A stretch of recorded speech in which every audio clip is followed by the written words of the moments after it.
Republic Kannada ನೀವು ನೋಡ್ತಾ ಇದ್ದೀರಿ. ಭಾಳ ಮುಖ್ಯವಾಗಿ ಬೆಂಗಳೂರು ಬ್ಲಾಸ್ಟ್, ವಿಶೇಷವಾಗಿ ರಾಮೇಶ್ವರ ಕೆಫೆಯಲ್ಲಿ ಬ್ಲಾಸ್ಟ್ ಏನು ಉಂಟಾಗಿತ್ತು. ಇಲ್ಲಿ ತನಕ 4 ಬಂಧಿಸಲಾಗಿದೆ. ನಿನ್ನೆ ಬೆಳಗಿನ ಜಾವ 2 ವೆಸ್ಟ್ ಬೆಂಗಾಲ್ನಲ್ಲಿ ಬಂಧಿಸಲಾಗಿತ್ತು. ಈಗ ಇದರ ಹಿನ್ನೆಲೆಯನ್ನೆಲ್ಲ ಕೆದಕ್ತಾ ಹೋಗ್ತಾ ಇದ್ದಾರೆ. ಈಗ ಸಾಧಾರಣವಾಗಿ ಒಂದು ಕೊಲೆ ಆಗುತ್ತೆ ಅಂತ ಇಟ್ಕೊಳ್ಳಿ. ಒಂದು ಕೊಲೆಗೆ ಏನಾದರೂ ಒಂದು ಕಾರಣ ಇರುತ್ತೆ. ಅವನು ಸಾಲ ತಗೊಂಡಿದ್ದ, ಆಮೇಲೆ ಅವನ ಫಿನಾನ್ಷಿಯಲ್ ಇಶ್ಯೂಸ್ ಅಥವಾ ಅವನ ವೈಯಕ್ತಿಕ ಇಶ್ಯೂ, ಅಲ್ಲಿಗೆ ಮುಗ್ದೋಗ್ಬಿಡುತ್ತೆ. ಯಾರೋ ಒಬ್ಬ ಕೊಲೆ ಮಾಡ್ದ, ಆ ಕೊಲೆ ಮಾಡಿದವರನ್ನ ಪತ್ತೆ ಹಚ್ಚಲಾಯಿತು, ಅವನಿಗೆ ಶಿಕ್ಷೆ. ಆದರೆ ಇಲ್ಲಿ ಬಾಂಬ್ ಇಟ್ಟಿದ್ದಾರಲ್ಲ, ಇದಕ್ಕೆ ಒಂದು ಹಿನ್ನೆಲೆ ಇದೆ. ನನಗೆ ಆತ ತಿಂಡಿ ಕೊಟ್ಟಿಲ್ಲ, ನನಗೆ ಆತ ಟೀ ಕೊಟ್ಟಿಲ್ಲ ಅನ್ನೋ ಕಾರಣಕ್ಕಾಗಿ ಯಾರು ಬಾಂಬ್ ಬಿಡೋದಿಲ್ಲ. ಇದೊಂದು ಜಾಲ, ಇದೊಂದು ಅಂತಾರಾಷ್ಟ್ರೀಯ ಮಟ್ಟದ ಜಾಲ. ನೀವಿಬ್ಬರನ್ನು ನೋಡಿದರೆ ನಿನ್ನೆ ಅರೆಸ್ಟ್ ಆಯಿತು, ಅಲ್ಲಿಗೆ 4 ಜನ ಅರೆಸ್ಟ್ ಆದಂಗಾಗಿದೆ. ಇದೀಗ ತೀರ್ಥಹಳ್ಳಿಗೂ ಈ ಬಾಂಬ್ ಬ್ಲಾಸ್ಟ್ಗೂ ಲಿಂಕ್ ಇದೆ. ತೀರ್ಥಹಳ್ಳಿ ಮೂಲದ 2 ಶಂಕಿತರು ಈಗಾಗಲೇ ಅರೆಸ್ಟ್ ಆಗಿದ್ದಾರೆ. ತೀರ್ಥಹಳ್ಳಿ ಶಿವಮೊಗ್ಗದಿಂದಲೇ ಆರಂಭವಾಗಿತ್ತು ಶಂಕಿತರ ಕೃತ್ಯ. ಆರಂಭ ನೋಡಿ ಎಲ್ಲಿಂದ ಎಲ್ಲಿಗೆ. ಐಸಿಸ್ ಮಾದರಿ, ಮಾಡ್ಯೂಲ್ ಅಂದರೆ ಮಾದರಿ, ದಯವಿಟ್ಟು ಐಸಿಸ್ ಮಾದರಿ ಅಂತ ಬಳಸಿ. ಐಸಿಸ್ ಮಾದರಿ ಯಾಸೀನ್ ಮಾಜ್ಮುನೀರ್ ಎಂಬವರು ಈ ಹಿಂದೆ ವಶಕ್ಕೆ ಪಡೆಯಲಾಗಿತ್ತು. ವಿಚಾರಣೆ ವೇಳೆ ತುಂಗಾ ತೀರದಲ್ಲಿ ಒಂದು ಟ್ರಯಲ್ ಬ್ಲಾಸ್ಟನ್ನು ಮಾಡಿದರು ಎನ್ನುವಂಥ ಮಾಹಿತಿ ಹೊರಗೆ ಬಂದಿತ್ತು. ಇದೇ ಜಾಗದಲ್ಲಿ ಒಂದು ಟ್ರಯಲ್ ಬ್ಲಾಸ್ಟನ್ನು ಮಾಡಲಾಗಿತ್ತು. ಕೆಫೆ ಬ್ಲಾಸ್ಟ್ ಶಂಕಿತರ ಪೈಕಿ 4 ಇಲ್ಲಿ ತನಕ ಬಂಧನಕ್ಕೆ ಒಳಗಾಗಿದ್ದಾರೆ. ನಿನ್ನೆ ಕೂಡ 2 ಬಂಧಿಸಲಾಗಿದೆ. ರಿಪಬ್ಲಿಕ್ ಗ್ರೌಂಡ್ ರಿಪೋರ್ಟ್ ನಿಮಗೆ ನೀಡ್ತಾ ಇದೆ. ಈಗ ನಾವು ಫ್ಲ್ಯಾಶ್ ಬ್ಯಾಕ್ ಹೋಗ್ತಾ ಇದ್ದೀವಿ. ಯಾಕೆ ಬಾಂಬ್ ಸ್ಫೋಟ ಉಂಟಾಯಿತು, ಏನು ಘಟನೆ, ಐಸಿಸ್ ಮಾದರಿ ಅಂದರೆ ಏನು, ಐಸಿಸ್ ಮಾದರಿಗೆ ಈ ಹುಡುಗರು ಸಿಕ್ಕಿದ್ದು ಹೇಗೆ, ಎಲ್ಲಿಯದೋ ಮಧ್ಯಪ್ರಾಚ್ಯದ ಐಸಿಸ್ ಇಲ್ಲಿಗೆ ಹೆಂಗೆ ಬಂತು, ಈ ಹುಡುಗರು ಹೆಂಗೆ ಲಿಂಕ್ ಆದರು, ಇವರು ಮಾಡ್ತಾ ಇರೋದಾದ್ರೂ ಏನು, ಇವರಿಗೆ ದುಡ್ಡು ಕಾಸು ಎಲ್ಲಿಂದ ಬರುತ್ತೆ, ಇವರನ್ನು ಕಾಂಟ್ಯಾಕ್ಟ್ ಮಾಡೋರು ಯಾರು, ಹಾಗಿದ್ರೆ ಇವರನ್ನ ಕಾಂಟ್ಯಾಕ್ಟ್ ಮಾಡೋರ ಬಗ್ಗೆ ಮಾಹಿತಿ ಸಿಗೋದಿಲ್ವಾ, ಇವರಿಗೆ ಹಣಕಾಸು ಹೆಂಗೆ ಬರುತ್ತೆ, ಹಣಕಾಸಿನ ಮೂಲವನ್ನು ಪತ್ತೆ ಹಚ್ಚೋಕ್ಕಾಗೋದಿಲ್ವಾ, ಎಲ್ಲ ವಿಚಾರಗಳನ್ನು ನೋಡಿ. ತುಂಗಾ ಬ್ಲಾಸ್ಟ್ ಟ್ರಯಲ್ ಬ್ಲಾಸ್ಟ್ ಏನಾಗಿದೆ ಅದರ ಬಗ್ಗೆ ಈಗಷ್ಟೇ ಇನ್ನಷ್ಟು ಹೆಚ್ಚಿನ ಮಾಹಿತಿಗಳನ್ನು ನಿಮಗೆ ಕೊಡ್ತಾ ಹೋಗ್ತೀವಿ. ನಾಗೇಂದ್ರ ಬಾಬು ಇದೀಗ ಶಿವಮೊಗ್ಗದಲ್ಲಿ, ವಿಶೇಷವಾಗಿ ಎಲ್ಲಿ ತುಂಗಾ ತೀರದಲ್ಲಿ ಟ್ರಯಲ್ ಬ್ಲಾಸ್ಟ್ ಆಗಿತ್ತು ಅದೇ ಜಾಗದಲ್ಲಿದ್ದಾರೆ.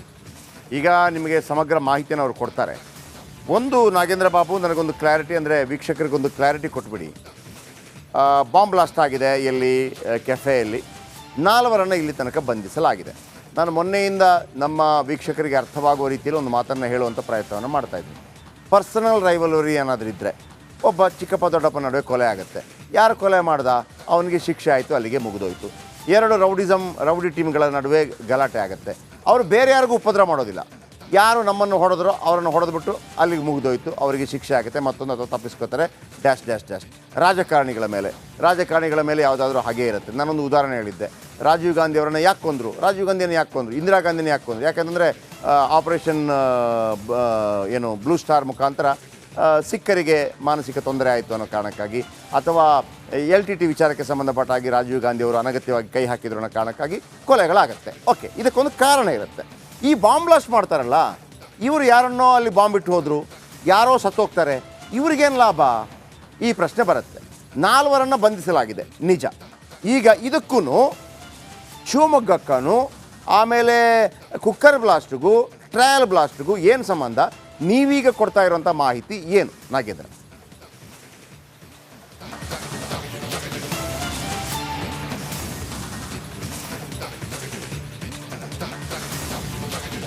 ಜಯಪ್ರಕಾಶ್ ಶೆಟ್ಟಿ, ನೀವು ಹೇಳಿದಂತೆ ಅದನ್ನು ಕ್ವಿಕ್ಕಾಗಿ ನಾನು ಆನ್ಸರ್ ಮಾಡ್ತೀನಿ.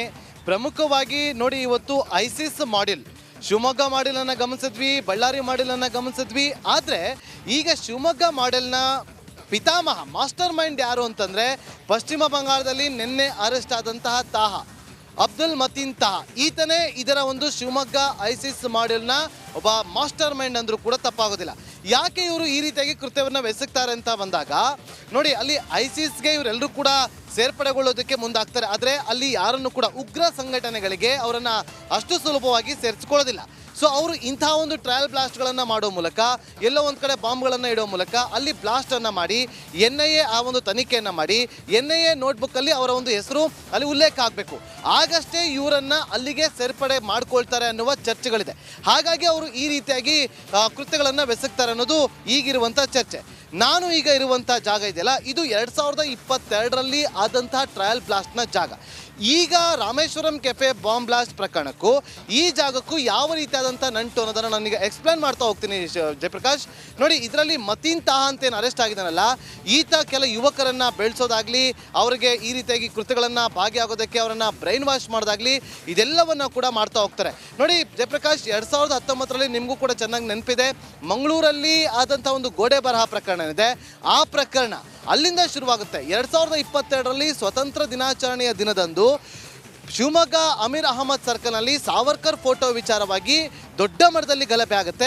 ಆ ಗಲಭೆಯಲ್ಲಿ ಪ್ರೇಮ್ ಸಿಂಗ್ ಅನ್ನುವ ವ್ಯಕ್ತಿ ಮೇಲೆ ಚಾಕು ಇರಿತಾಗುತ್ತೆ. ಅದು ಜಬಿ ಅನ್ನುವ ವ್ಯಕ್ತಿ ಆ ಒಂದು ಚಾಕು ಇರಿತವನ್ನು ಮಾಡ್ತಾರೆ. ತಕ್ಷಣ ಅಲರ್ಟ್ ಆಗುವಂಥ ಪೊಲೀಸರು ಪ್ರಕರಣವನ್ನು ದಾಖಲು ಮಾಡಿಕೊಂಡು ತನಿಖೆಯನ್ನು ನಡೆಸಿ ಆ ಜಬಿಯನ್ನು ಅರೆಸ್ಟ್ ಮಾಡ್ತಾರೆ. ಅರೆಸ್ಟ್ ಮಾಡಿದಾಗ ಜಬಿ ಮೊಬೈಲನ್ನು ವಶಕ್ಕೆ ಪಡೆದುಕೊಳ್ತಾರೆ. ಆಗ ಜಬಿ ಮೊಬೈಲ್ನಲ್ಲಿ ಒಂದು ವಿಡಿಯೋ ಪತ್ತೆ ಆಗುತ್ತೆ, ಒಂದು ಫೋಟೋಗಳಷ್ಟು ಪತ್ತೆ ಆಗುತ್ತೆ. ಈ ಒಂದು ಜಾಗದ ವಿಡಿಯೋ ಆಗಿರುತ್ತದು. ನೋಡಿ, 2022ರ ಸ್ವಾತಂತ್ರ್ಯ ದಿನಾಚರಣೆಯ ದಿನವೇ ಅವರು ಈ ಒಂದು ಜಾಗದಲ್ಲಿ ಟ್ರಯಲ್ ಬ್ಲಾಸ್ಟನ್ನು ಮಾಡ್ತಾರೆ. ಆ ಜಾಗವನ್ನು ನಾನೀಗ ತೋರಿಸುವಂಥ ಪ್ರಯತ್ನವನ್ನು ಮಾಡ್ತೀನಿ ಜಯಪ್ರಕಾಶ್ ಶೆಟ್ಟಿ. ನೋಡಿ, ಅವರೆಲ್ಲವನ್ನ ಮೆಟೀರಿಯಲ್ಗಳನ್ನು ಇದೇ ಜಾಗಕ್ಕೆ ತಂದು ಇದೇ ಒಂದು ಪೊದೆಯಲ್ಲಿ ಬಚ್ಚಿಟ್ಟು ಹೋಗಿರ್ತಾರೆ. ಇದೇ ಒಂದು ಜಾಗದಲ್ಲಿ ಅವರು ಇಲ್ಲಿ ಬಂದು ಆ ಒಂದು ಬ್ಲಾಸ್ಟನ್ನು ಮಾಡಿದರು. ತುಂಗಾ ತೀರದ ಟ್ರಯಲ್ ಬ್ಲಾಸ್ಟ್ನ ಆರೋಪಿಗಳು ಯಾರು ಅಂತ ನೋಡಿದಾಗ ಮಾಜ್ ಮುನೀರ್ ಆಗಿರ್ಬೋದು, ಸೈಯದ್ ಯಾಸೀನ್ ಆಗಿರ್ಬೋದು, ಮೊಹಮ್ಮದ್ ಶಾರಿಕ್. ನೋಡಿ, ಇವರೆಲ್ಲರೂ ಕೂಡ ಇವರು ಸೆಪ್ಟೆಂಬರ್ 21ನೇ ತಾರೀಕು ಇವರೆಲ್ಲರ ಬಂಧನ ಆಗಿರುತ್ತೆ.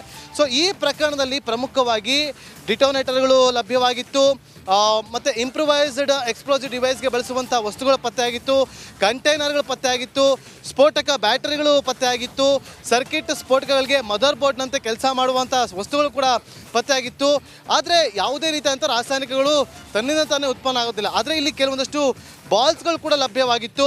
ಆದರೆ ಇಲ್ಲಿ ಡಿಟೋನೇಟರ್ಸ್ ಬದಲಾಗಿ LED-ಗಳನ್ನು ಬಳಕೆ ಮಾಡಿಕೊಳ್ಳಲಾಗಿತ್ತು. ಶಂಕಿತ ಉದ್ದೇಶವನ್ನು ಅನುಷ್ಠಾನಗೊಳಿಸೋದಕ್ಕೆ ಈ ಒಂದು ಜಾಗವನ್ನು ಬಳಕೆ ಮಾಡಿಕೊಳ್ಳಲಾಗಿತ್ತು. ನೋಡಿ, ಈ ಒಂದು ಭಾಗದಲ್ಲಿ ಒಂದು ಕಡೆ ನದಿ ಕೂಡ ಹರಿತಾ ಇದೆ, ತುಂಗಾ ನದಿ ಹರಿತಾ ಇರುವಂಥದ್ದು. ಸೊ ಯಾಕೆಂದರೆ ಇಲ್ಲಿ ಮೀನನ್ನೇ ಹಿಡಿಯುವಂಥ ಒಂದು ಮೀನುಗಾರರು ಕೆಲವೊಮ್ಮೆ ಬ್ಲಾಸ್ಟ್ಗಳನ್ನು ಬಳಸ್ತಾರೆ. ಅದೇ ರೀತಿಯಾಗಿ ಇಲ್ಲೂ ಕೂಡ ಬ್ಲಾಸ್ಟ್ ಆಗಿತ್ತು ಅಂತ ಅವತ್ತು ಎಲ್ಲರೂ ಕೂಡ ಸುಮ್ಮನೆ ಆಗಿದ್ರು. ಆದರೆ ಜಬಿ ಮೊಬೈಲನ್ನು ಸೀಸ್ ಮಾಡಿದಾಗ ಆತನ ಮೊಬೈಲಲ್ಲಿ ಪತ್ತೆ ಆದಂತಹ ಮೊಬೈಲ್ನಲ್ಲಿದ್ದಂಥ ವಿಡಿಯೋಗಳು ಹಾಗೂ ಫೋಟೋಗಳು ಇದಕ್ಕೆಲ್ಲ ರೀತಿಯಾದಂಥ ಪೂರಕವಾದಂತೆ ಬೆಳಕಿಗೆ ಬರುತ್ತೆ. ನೋಡಿ, ಇಲ್ಲಿ ಪ್ರಮುಖವಾಗಿ ಆರೋಪಿಗಳೇ ತಯಾರು ಮಾಡಿದಂತಹ IED ಅದು ಸಮರ್ಪಕವಾಗಿ ಕೆಲಸ ಮಾಡ್ತಾ ಇದೆಯಾ ಇಲ್ವಾ ಅನ್ನುವ ನೋಡೋದ ಸಲುವಾಗಿ ಈ ರೀತಿಯಾಗಿ ಟ್ರಯಲ್ ಬ್ಲಾಸ್ಟ್ಗಳನ್ನು ಮಾಡ್ತಾಯಿದ್ರು. ಸೊ ಇಲ್ಲಿ ಪ್ರಮುಖವಾಗಿ ಮತೀನ್ ತಾಹ 2005ರಿಂದ ಆತ ನಾಪತ್ತೆಯಾಗಿರ್ತಾನೆ. ಅವರ ತಂದೆ ಕೂಡ ಒಬ್ಬರು ರಿಟೈರ್ಡ್ ಆರ್ಮಿ ಆಗಿರ್ತಾರೆ. ಸೊ ಅವರೇ ಹೇಳಿರ್ತಾರೆ ಆತ ಎಲ್ಲಿದ್ದಾನೆ, ಎಲ್ಲೋಗಿದ್ದಾನೆ, ಯಾವುದು ಕೂಡ ನಮ್ಗೆ ಗೊತ್ತಿಲ್ಲ ಅಂತೇಳಿ. ಈತ ಶಿವಮೊಗ್ಗದ ಕೆಲ ಯುವಕರ ಬ್ರೈನ್ ವಾಶ್ ಮಾಡೋ ಮೂಲಕ ಅವರನ್ನು ಉಗ್ರ ಚಟುವಟಿಕೆಗಳಿಗೆ ಬಳಕೆ ಮಾಡಿಕೊಳ್ಳುವಂಥ ಕೆಲಸಗಳನ್ನು ಮಾಡ್ತಾ ಇದ್ದ.